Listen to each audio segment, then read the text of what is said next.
The Russian Revolution. The year is 1914.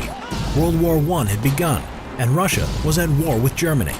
The working class and the peasants make up the Russian army.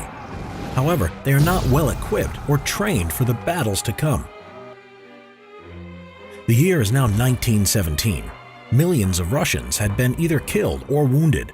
The Russian people were angry at Tsar Nicholas II for getting Russia into the war, and several other reasons, including the Tsar taking personal command of the army, Rasputin's power over the royal family, food shortages, and growing political opposition. The first revolution came about in February 1917 on the Julian calendar in Petrograd, which was the capital of Imperial Russia.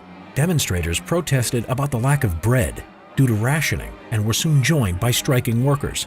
The army was called upon to suppress the uprising. Several protesters were shot and killed by the soldiers. However, many refused to open fire. The army, too, it seemed, had mutinied against the Tsar. The Petrograd Soviet was the city council for workers and soldiers. Now, more and more workers and soldiers elected people to it in order to represent their demands.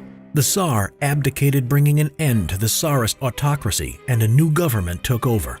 This government was run by two political parties, the Petrograd Soviet and the Provisional Government. The Bolshevik Revolution. The Provisional Government was also unpopular. It made the decision to remain in the war and failed to give land to the peasants. Vladimir Lenin and the Bolsheviks were a faction of the Marxist Russian Social Democratic Labor Party and eventually became the Communist Party of the Soviet Union. He had a simple slogan which would appeal to the people and the Petrograd Soviet: peace, bread, and land. Peace, the end of Russia's involvement in World War I. Bread, solving food shortages. And land, which would go to the peasants. He also stated all power to the Soviets, meaning that he would seize power in the name of the Soviet. On November 6 and 7, 1917, or October 24 and 25 on the Julian calendar, the Bolsheviks, led by Lenin, launched a coup d'etat against the Provisional Government. They stormed the Winter Palace and arrested the Provisional Government, putting themselves in charge of Russia's government.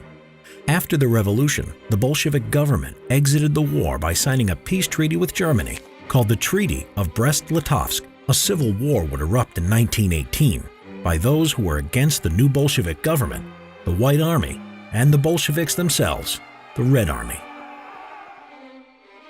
Subscribe to see more history videos. Get Simple History, The Russian Revolution, and Simple History, World War I, out today.